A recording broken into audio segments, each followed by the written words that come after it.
नमस्तेऽस्तु महामाये श्रीपीठे सुरपूजिते शङ्खचक्रगदाहस्ते महालक्ष्मी नमोऽस्तुते। ध्यायेत् पद्मासनस्थाम् विकसितवदनाम् पद्मपत्रायताक्षिम्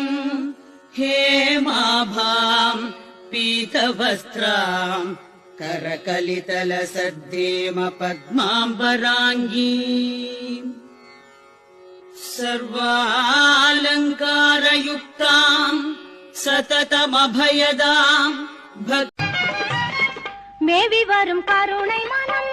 கொண்டவளும் நீ அம்மா, தாவி வரும் சிங்கத்தின் மேல் அமர்ந்தவள் நீ அம்மா, பாவி என்று இகழாமல் பதமலர்த்தாரும்